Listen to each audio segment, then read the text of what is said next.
जय हिंद दोस्तों, ये आज का हम लोग का ज्योग्राफी का ये दूसरा वीडियो है जिसमें जो कल का टॉपिक बाकी रह गया था आज उसको देखेंगे लोग।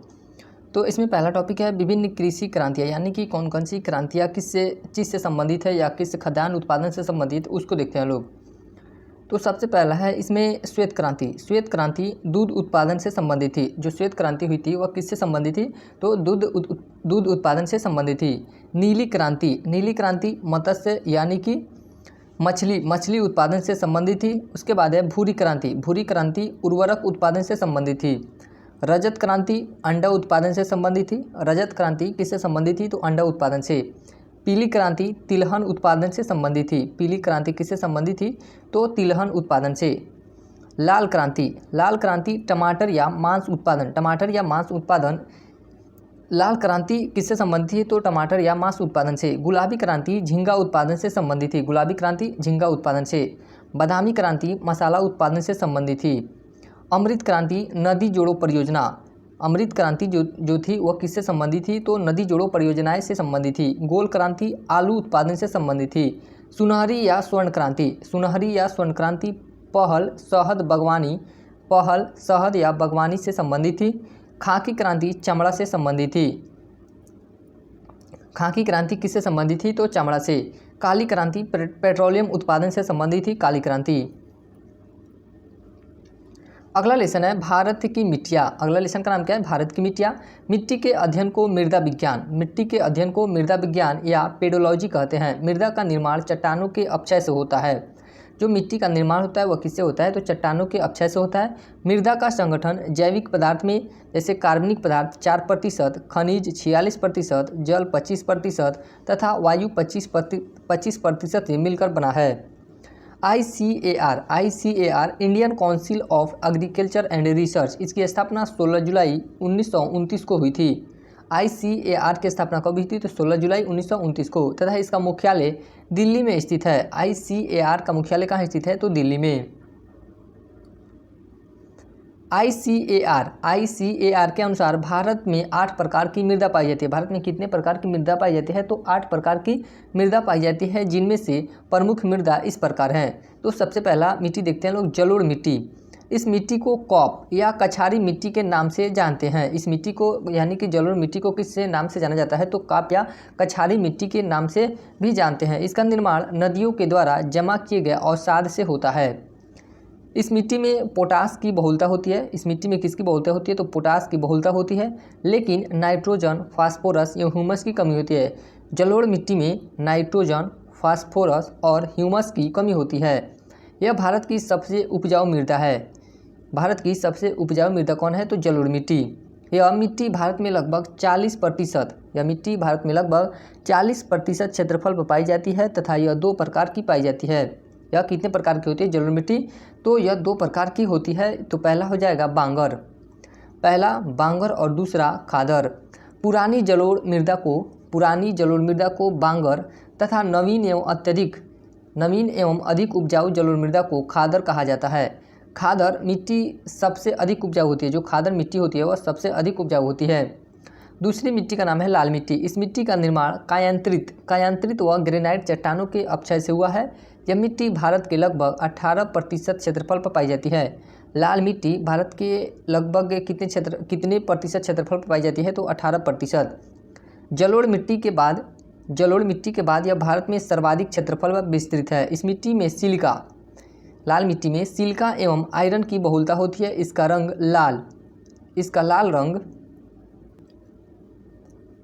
लाल रंग लौ ऑक्साइड की उपस्थिति के कारण होता है। यह अम्लीय प्रकृति की मिट्टी होती है। जो लाल मिट्टी होती है वह किस प्रकृति की होती है? तो अम्लीय प्रकृति की मिट्टी होती है। इसमें नाइट्रोजन, फास्फोरस एवं ह्यूमस की कमी होती है। इस मिट्टी में भी नाइट्रोजन, फास्फोरस, ह्यूमस की कमी होती है। अब अगली मिट्टी का नाम है काली मिट्टी। इस मिट्टी का निर्माण बेसाल्ट चट्टानों के क्षरण से होता है। इस मिट्टी का निर्माण किससे होता है? तो बेसाल्ट चट्टानों के क्षरण से होता है।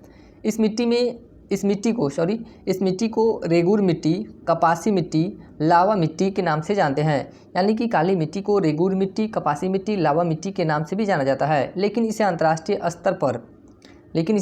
स्तर पर चेरनोजम के नाम से जानते हैं। इस मिट्टी का काला रंग टिटेनीफेरस मैग्नेटाइट की अधिकता के कारण होता है। काली मिट्टी का काला रंग किसके कारण होता है? तो टिटेनीफेरस मैग्नेटाइट की अधिकता के कारण। उसके बाद है लेटेराइट मिट्टी। इसका उपयोग ईंट के निर्माण में किया जाता है। लेटेराइट मिट्टी का उपयोग कहाँ किया जाता है? तो ईंट के निर्माण में किया जाता है। इसमें आयरन एवं सिलिका की बहुलता होती है। लेटेराइट मिट्टी में आयरन एवं सिलिका की बहुलता होती है। अगला टॉपिक है बहुउद्देशीय नदी घाटी परियोजना। अब परियोजनाएं का नाम दिया गया है और एक तरफ नदी दिया गया है, किस नदी पे ये परियोजनाएं बनाई गई हैं और यह किस राज्य में स्थित हैं, इनकी यानी कि स्थिति दिया गया है। तो सलाल परियोजना, बगलिहार और दुलहस्ती। सलाल परियोजना, बगलिहार परियोजना, दुलहस्ती परियोजना चिनाब नदी पे है और यह किस स्टेट यानी कि किस राज्य में स्थित है? तो जम्मू कश्मीर में। उसके बाद है किशनगंज तुलबुल उरी परियोजना झेलम नदी पे है, जम्मू कश्मीर में। नाथपा झाकरी परियोजना, कोल परियोजना और भाखड़ा परियोजना ये किस नदी पे है? तो सतलज नदी पे। भाखड़ा यहाँ पे इंपॉर्टेंट है और नाथपा झाकरी सतलज नदी पे है और यह हिमाचल प्रदेश में, इसकी स्थिति कहाँ पे है? तो हिमाचल प्रदेश। पोंग परियोजना और पंडो बांध ब्यास नदी पे बनाई गई है और यह भी हिमाचल प्रदेश में है। चमेरा बांध रावी नदी पर हिमाचल प्रदेश में है। टिहरी बांध कोटेश्वर बांध और कोटेश्वर बांध किस नदी पे बनाई गई है? तो भागीरथी नदी पे बनाई गई है और यह दोनों बांध कहाँ स्थित है? तो उत्तराखंड में स्थित है। जमरनी बांध गोला नदी पे है, उत्तराखंड में। लखवार बांध यमुना नदी पे है। लखवार बांध कहाँ पे है? तो यमुना नदी पे, उत्तराखंड में। धौली गंगा बांध, ये भी इंपॉर्टेंट है कि धौली गंगा बांध किस नदी पे बनाया गया है? तो धौली गंगा नदी पे, उत्तराखंड में स्थित है। नांगल बांध सतलुज नदी पे बनाया गया है, पंजाब में स्थित है। उसके बाद है थीन बांध और रंजीत सागर बांध रावी नदी पे बनाया गया है और यह पंजाब में स्थित है। इनकी स्थिति कहाँ है? तो पंजाब में। हथनी कुंड बांध यमुना नदी पे बनाया गया है और यह हरियाणा में स्थित है। ओट्टू बांध घग्गर हकरा नदी पे स्थित है। ओट्टू बांध जो है वह किस नदी पे बनाया गया है? तो घग्गर हकरा नदी पे, हरियाणा में स्थित है। राणा प्रताप सागर परियोजना चंबल नदी पे बनाया गया है और यह राजस्थान में स्थित है। मेजा बांध कोठारी नदी पे, राजस्थान में है। रिहंद बांध रिहंद नदी पे, उत्तर प्रदेश में है। माता टीला परियोजना बेतवा नदी पे, उत्तर प्रदेश में है। लक्ष्मीबाई बांध बेतवा नदी पे, उत्तर प्रदेश में है। सरदार सरोवर बांध नर्मदा नदी, गुजरात में है। उकाई बांध ताप्ती नदी पर, गुजरात में है। काकरापारा बांध ताप्ती नदी, गुजरात पर है। काकरापारा बांध किस नदी पे बनाया गया है? तो ताप्ती नदी पे और यह काकरापारा बांध जो है कहाँ पे है? तो गुजरात में है। दांतीवाड़ा बांध बनास नदी पे, गुजरात में स्थित है। ओंकारेश्वर बांध नर्मदा नदी पे बनाया गया है, मध्य प्रदेश में है। इंदिरा गांधी सागर बांध किस नदी पे निर्मित है? तो नर्मदा नदी पे और यह मध्य प्रदेश में स्थित है। गांधी सागर बांध या गांधी सागर परियोजना यह चंबल नदी पे बनाया गया है, मध्य प्रदेश में है। बांड सागर सोन नदी पे बनाया गया है, मध्य प्रदेश में है। तवा बांध तवा नदी पे है और मध्य प्रदेश में है। ये तवा बांध कहाँ पे है? तो मध्य प्रदेश में। लिंगन मक्की बांध शरावती नदी पे है, कर्नाटक में। कृष्णराज सागर बांध कावेरी नदी पे है, कर्नाटक में। अलमट्टी बांध कृष्णा नदी पे, कर्नाटक में है। हिडकल बांध या हिडकल परियोजना घाटप्रभा नदी पे है, कर्नाटक में। उजनी बांध भीमा नदी पे बनाया गया है। उजनी बांध किस नदी पे बनाया गया है? तो भीमा नदी पे और यह बांध कहाँ स्थित है? तो महाराष्ट्र में। जायकवाड़ी बांध गोदावरी नदी पे बनाया गया है और महाराष्ट्र में है। कोयना बांध कोयना नदी पे, महाराष्ट्र में है। इदुक्की या चापाकार बांध पेरियार नदी पे बनाया गया है और यह केरल में स्थित है। मुल्ला पेरियार बांध पेरियार नदी पे है और यह केरल में स्थित है। नेयार बांध नेयार नदी पे है और यह केरल में स्थित है। बाणासुर सागर बांध करमाथोंडू नदी पे है और यह कहाँ पे है? तो केरल में। सोमाशिला बांध पेन्नार नदी पे बनाया गया है, आंध्र प्रदेश में। श्रीशैलम बांध कृष्णा नदी पे, श्रीशैलम बांध कहाँ पे है? तो कृष्णा नदी पे, आंध्र प्रदेश में। पोल्लावरम बांध गोदावरी नदी पे बनाया गया है, आंध्र प्रदेश में। नागार्जुन सागर कृष्णा नदी पे, तेलंगाना में है। पोचमपाद बांध गोदावरी नदी पे बनाया गया है और यह तेलंगाना में स्थित है। कलनई बांध कावेरी नदी पे बनाया गया है और यह कहाँ पे है, तो तमिलनाडु में। अब अगला लेसन का नाम है भारत के उद्योग। अगला लेसन का नाम क्या है, भारत के उद्योग, जिसमें सबसे पहला टॉपिक है लौह इस्पात उद्योग। देश का पहला लौह इस्पात कारखाना 1874 ईस्वी में बराकर नदी के किनारे, किस नदी के किनारे, बराकर नदी के किनारे कुल्टी, आसनसोल, पश्चिम बंगाल नामक स्थान पर बंगाल आयरन वर्क्स के रूप में स्थापित किया गया था। स्वतंत्रता के पूर्व स्थापित लौह इस्पात कारखाना, यानी कि स्वतंत्रता के बाद, स्वतंत्रता के पहले स्थापित लौह इस्पात कारखाना को देखते हैं लोग। भारत में स्वतंत्रता से पूर्व 3 बड़े लौह इस्पात कारखाने स्थापित थे, जिसमें पहला है भारतीय लौह इस्पात कंपनी पश्चिम बंगाल। भारतीय लौह इस्पात कंपनी ये कहाँ पे थी, तो पश्चिम बंगाल में थी। दूसरा है Mysore iron and steel works, यह मैसूर में स्थित थी। स्टील कॉरपोरेशन ऑफ बंगाल, यह पश्चिम बंगाल में थी। स्वतंत्रता के पश्चात, यानी कि बाद, स्वतंत्रता के बाद स्थापित लौह इस्पात कारखाना भिलाई इस्पात संयंत्र छत्तीसगढ़ दुर्ग में, यह कहाँ पे है, छत्तीसगढ़ दुर्ग में। हिंदुस्तान स्टील लिमिटेड राउरकेला उड़ीसा में है। हिंदुस्तान स्टील लिमिटेड दुर्गापुर पश्चिम बंगाल में है। बोकारो स्टील प्लांट झारखंड में है। Steel authority of India. उसके बाद है एल्युमिनियम उद्योग। एल्युमिनियम का पहला कारखाना 1937 ईस्वी में पश्चिम बंगाल में आसनसोल के पास जेके नगर में स्थापित किया गया था। एल्युमिनियम उत्पादन में भारत का विश्व में 8वां स्थान है। एल्युमिनियम के उत्पादन में भारत का विश्व में कौन सा स्थान है, तो 8वां स्थान है। अब है भारत के प्रमुख एल्युमिनियम कंपनी। भारत के प्रमुख एल्युमिनियम कंपनी कौन कौन सी है और वह कंपनी किस देश की सहायता से बनाई गई थी और उसका प्रमुख केंद्र कहाँ स्थित है, तो सबसे पहला है बाल्को कंपनी। यह कैसी कंपनी है, तो एल्युमिनियम कंपनी है और यह सोवियत संघ रूस की सहायता से बनाई गई थी और इसका प्रमुख केंद्र कोरबा और कोयना में है। कहाँ पे है, कोरबा और कोयना में। उसके बाद है नाल्को फ्रांस की सहायता से बनाई गई थी। दामनजोड़ी उड़ीसा में इसका प्रमुख केंद्र है। हिंडाल्को यूएसए की मदद से बनाई गई थी। हिंडाल्को किस देश की मदद से बनाई गई थी, तो यूएसए। रेणुकूट इसका प्रमुख केंद्र रेणुकूट उत्तर प्रदेश में है। इंडाल्को कनाडा के सहायता से बनाई गई थी हिंडाल्को कंपनी और यह इसका प्रमुख केंद्र जेके नगर और मूरी और अलवाई यानी कि 3 स्थानों पर इसका प्रमुख केंद्र है। उसके बाद है माल्को इटली की सहायता से बनाई गई थी। चेन्नई मेट्टूर सलेम में इसका प्रमुख केंद्र है। चेन्नई मेट्टूर सलेम में माल्को कंपनी का प्रमुख केंद्र है। वेदांता कंपनी यह जर्मनी की सहायता से बनाई गई थी। वेदांता कंपनी किस देश की सहायता से बनाई गई थी, तो जर्मनी के, और इसका प्रमुख केंद्र कहाँ पे है, तो झारसुगुड़ा में है। उसके बाद है सूती वस्त्र उद्योग। सबसे पहला सफल आधुनिक सूती कपड़ा कारखाना 1854 ईस्वी में बम्बई के कवास जी डाबर द्वारा खोला गया, जिसमें 1856 ईस्वी से उत्पादन प्रारंभ हुआ। हालांकि भारत में सूती कपड़ा उद्योग की शुरुआत 1818 में हुई थी। कब से हुई थी, तो 1818 में हुई थी, जब कलकत्ता के पास फोर्ट गलास्टर में पहली सूती कपड़ा मिल शुरू की गई, लेकिन इसे जल्द ही बंद कर दिया गया था। सूती वस्त्र उद्योग का सर्वाधिक केंद्रीकरण महाराष्ट्र एवं गुजरात राज्य में है। सूती वस्त्र उद्योग का सर्वाधिक केंद्रीकरण किस राज्य में है, तो महाराष्ट्र एवं गुजरात राज्य में है। अन्य प्रमुख राज्य जैसे पश्चिम बंगाल, मध्य प्रदेश, तमिलनाडु, आंध्र प्रदेश, केरल, उत्तर प्रदेश में भी इसका केंद्रीकरण देखने को मिलता है। भारत में सूती वस्त्रों की राजधानी के रूप में मुंबई को जाना जाता है। ये लाइन बहुत इंपॉर्टेंट है कि भारत में सूती वस्त्रों की राजधानी के रूप में किसे जाना जाता है, तो मुंबई को जाना जाता है। कानपुर को उत्तर भारत का मैनचेस्टर कहा जाता है। उत्तर भारत का मैनचेस्टर किसे कहा जाता है, तो कानपुर को कहा जाता है। कोयम्बटूर को दक्षिण भारत का मैनचेस्टर कहा जाता है। दक्षिण भारत का मैनचेस्टर किसे कहा जाता है, तो कोयम्बटूर को। अहमदाबाद को भारत का बोस्टन कहा जाता है। अहमदाबाद को क्या कहा जाता है, तो भारत का बोस्टन कहा जाता है। अगला उद्योग का नाम है जूट उद्योग। अंतर्राष्ट्रीय जूट संगठन की स्थापना 1984 में हुई थी। अंतर्राष्ट्रीय जूट संगठन की स्थापना कब हुई थी, तो 1984 में हुई थी। इसका मुख्यालय ढाका में है। जूट को सोने का रेशा यानी कि गोल्डन फाइबर भी कहते हैं। जूट को गोल्डन फाइबर भी कहा जाता है।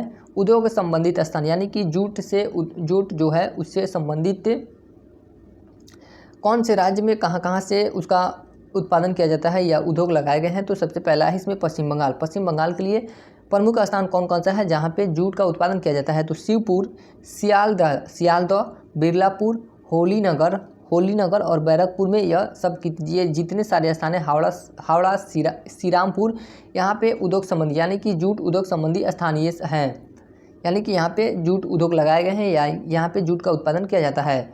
आंध्र प्रदेश विशाखापट्टनम और गुंटूर प्रसिद्ध है जूट उद्योग के लिए। उत्तर प्रदेश में कानपुर, सहजनवा और गोरखपुर जूट उद्योग के लिए प्रसिद्ध है। बिहार में पूर्णिया, कटिहार, सहरसा,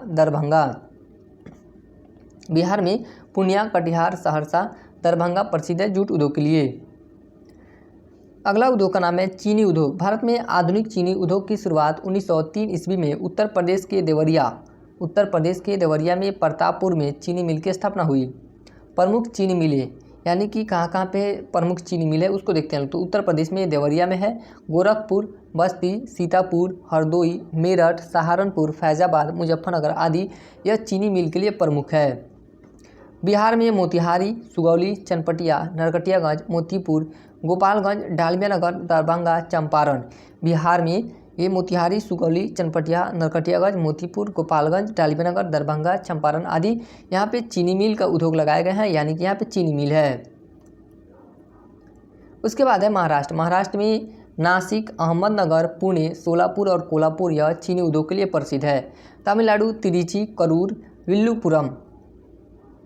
करूर और विल्लुपुरम किस लिए प्रसिद्ध है? तो चीनी उद्योग के लिए प्रसिद्ध है। सीमेंट उद्योग से संबंधित कौन कौन से स्थान है उसको देखते हैं लोग। तो मध्य प्रदेश में कौन सा स्थान है सीमेंट उद्योग के लिए प्रसिद्ध? तो सतना, कटनी,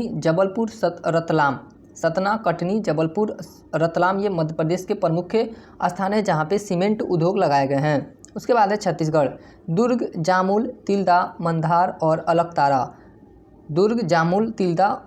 मंदार और अलकतारा में सीमेंट उद्योग लगाए गए हैं और यह सीमेंट उद्योग के लिए प्रसिद्ध हैं। उत्तर प्रदेश में मिर्ज़ापुर और चुर्ग में सीमेंट उद्योग लगाए गए हैं। आंध्र प्रदेश कृष्णा, विजयवाड़ा, मंचेरियल, मछेरिया और पन्यम ये सब सीमेंट उद्योग के लिए प्रसिद्ध हैं। उसके बाद है कागज उद्योग संबंधित स्थान।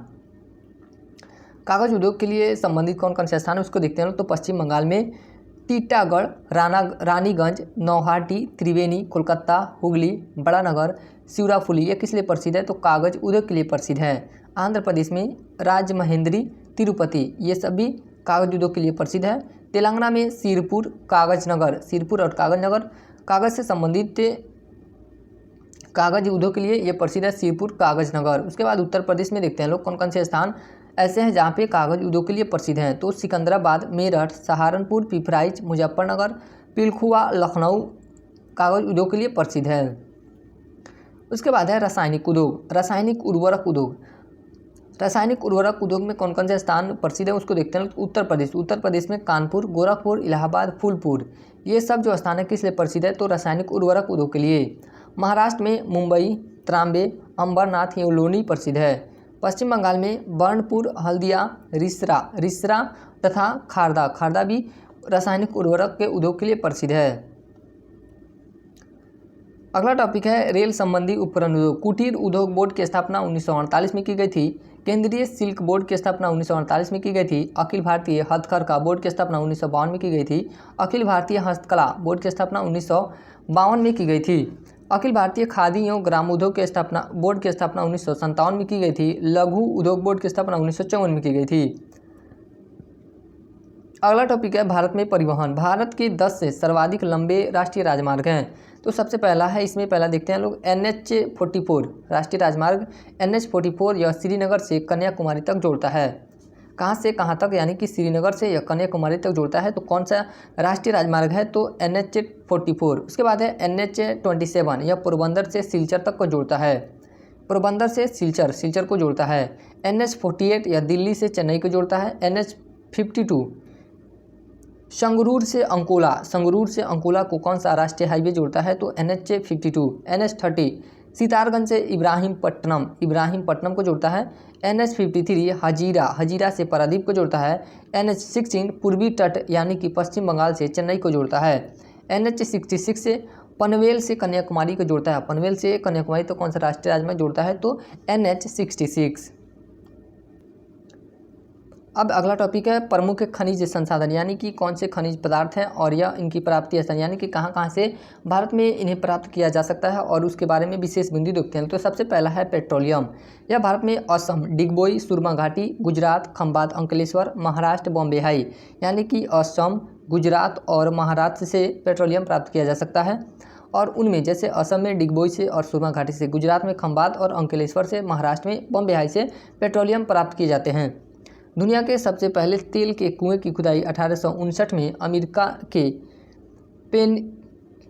पेनिसिल्वेनिया में हुई थी। कहाँ पे हुई थी? पेनिसिल्वेनिया में हुई थी। उसके बाद है लौह अयस्क। लौह अयस्क के उड़ीसा में मयूरभंज, झारखंड में सिंहभूम, हजारीबाग, धनबाद, छत्तीसगढ़ में दुर्ग, रायपुर, मध्य प्रदेश में जबलपुर, कर्नाटक में चिकमंगलपुर और चितलदुर्ग, महाराष्ट्र में रत्नागिरी, ये सब जो स्थान है वह किस लिए प्रसिद्ध हैं? तो लौह अयस्क के उत्पादन के लिए प्रसिद्ध हैं। विश्व में लौह अयस्क के उत्पादन के आधार पर भारत का चौथा स्थान है, लेकिन भंडार के आधार पर भारत प्रथम स्थान पर है। लौह अयस्क में भारत के भंडारण के स्थान पर कौन से स्थान है? तो पहला स्थान है, और उत्पादन के आधार पर यह चौथा स्थान है। उसके बाद है मैग्नीज।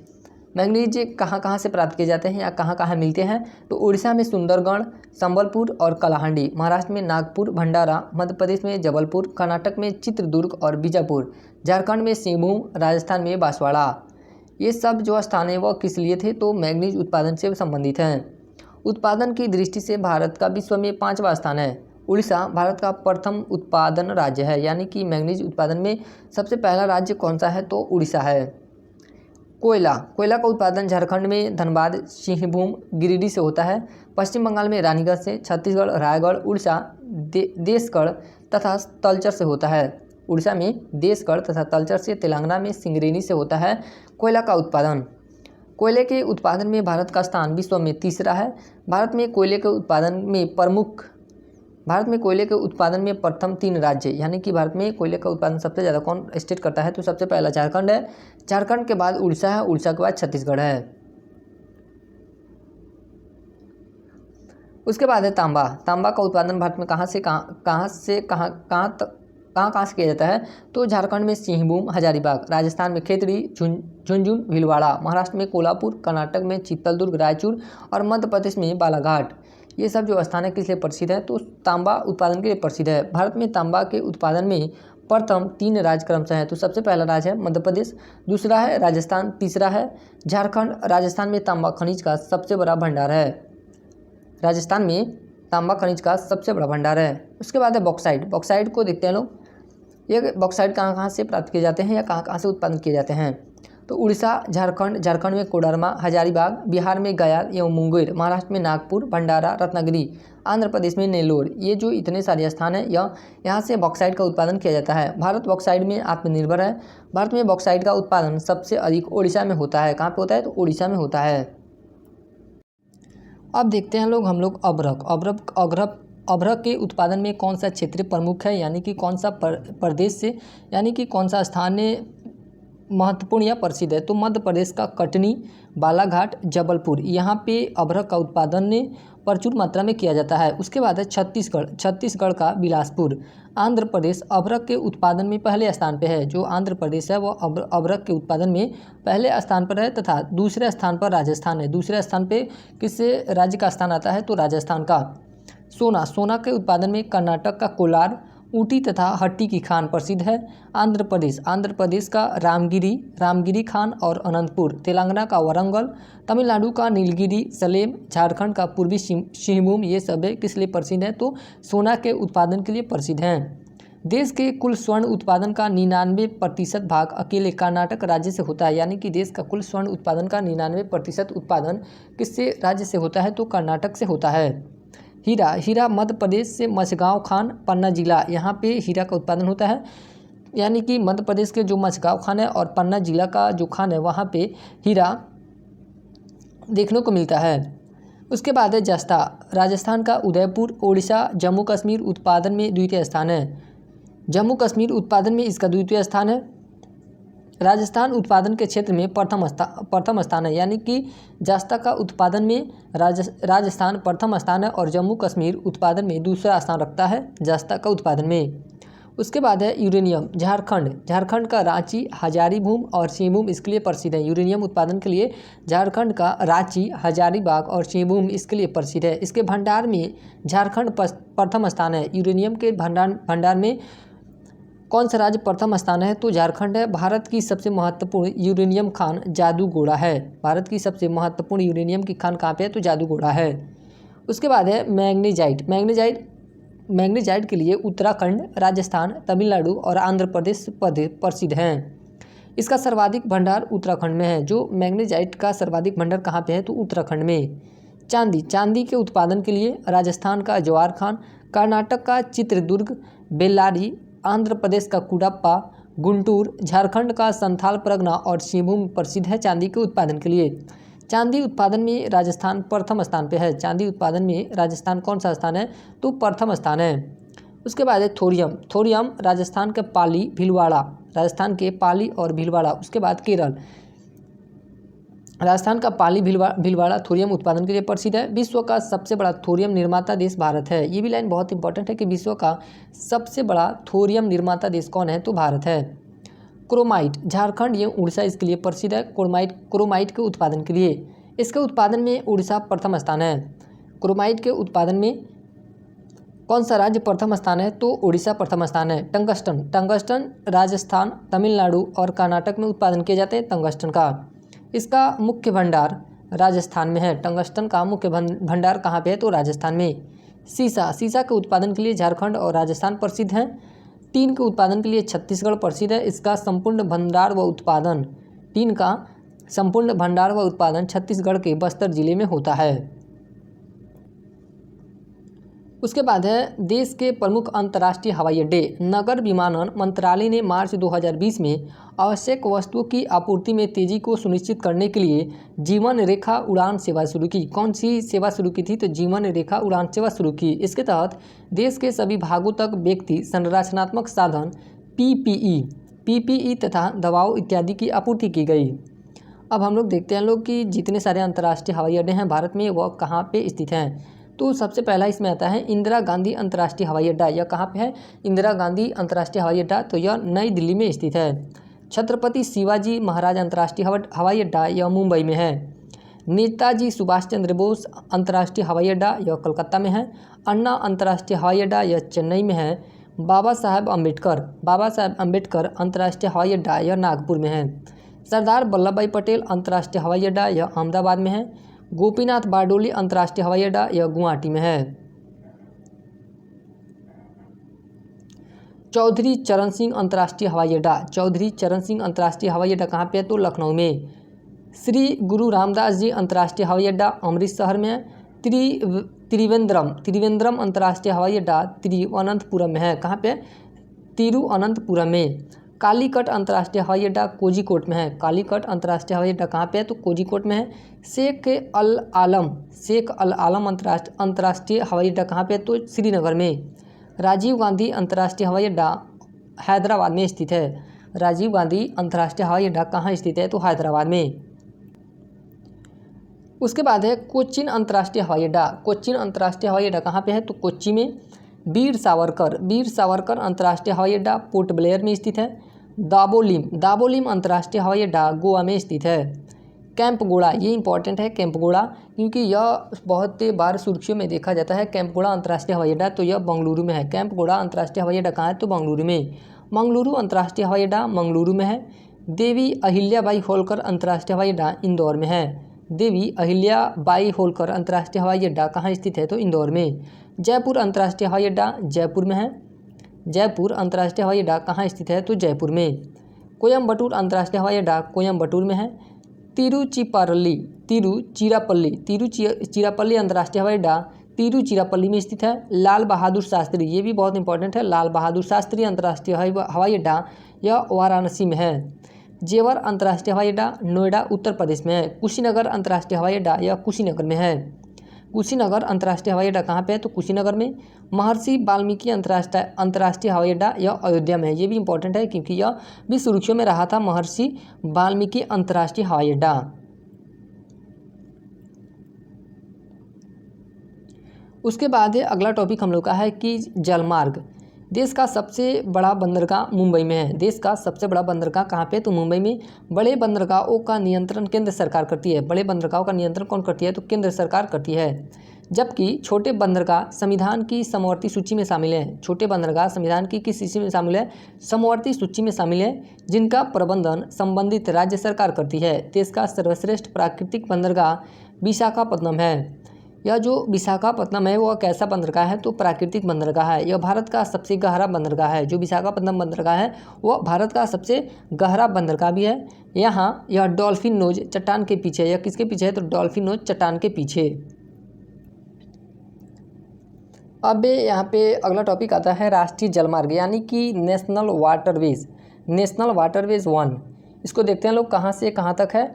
NW1 इलाहाबाद से हल्दिया तक। और इसकी यानी कि कितनी किलोमीटर लंबी है? तो यह 1620 किलोमीटर लंबी है। यह जो NW1 है यह जलमार्ग कितने किलोमीटर लंबी है? तो 1620 किलोमीटर लंबी है। और यह कहाँ से कहाँ तक जोड़ती है?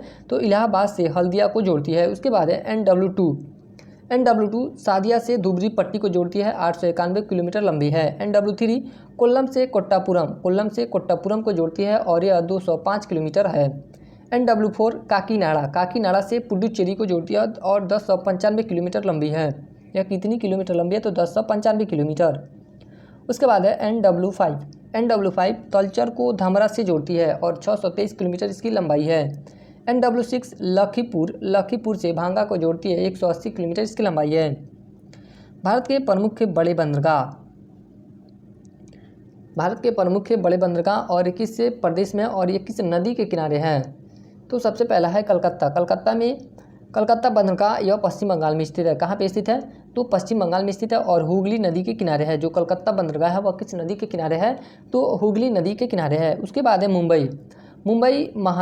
मुंबई बंदरगाह महाराष्ट्र में है और अरब सागर के किनारे स्थित है। चेन्नई बंदरगाह तमिलनाडु में स्थित है, बंगाल की खाड़ी के किनारे चेन्नई बंदरगाह है। कोच्चि बंदरगाह केरल में अवस्थित है और अरब सागर के किनारे। उसके बाद है विशाखापत्तनम बंदरगाह आंध्र प्रदेश में स्थित है और यह बंगाल की खाड़ी के किनारे स्थित है। विशाखापत्तनम बंदरगाह कहाँ पे है? तो बंगाल की खाड़ी के किनारे। पारादीप बंदरगाह उड़ीसा में स्थित है, बंगाल की खाड़ी के किनारे। तुतीकोरिन बंदरगाह तमिलनाडु में स्थित है और यह बंगाल के किनारे स्थित है। मर्मुगांव बंदरगाह गोवा में स्थित है और अरब सागर के किनारे। कांडाला बंदरगाह गुजरात में स्थित है। कांडला बंदरगाह कहाँ पे है? तो गुजरात में स्थित है और यह अरब सागर के किनारे है। कहाँ पे? अरब सागर के किनारे। न्यू मंगलुरु बंदरगाह कर्नाटक में स्थित है, अरब सागर के किनारे।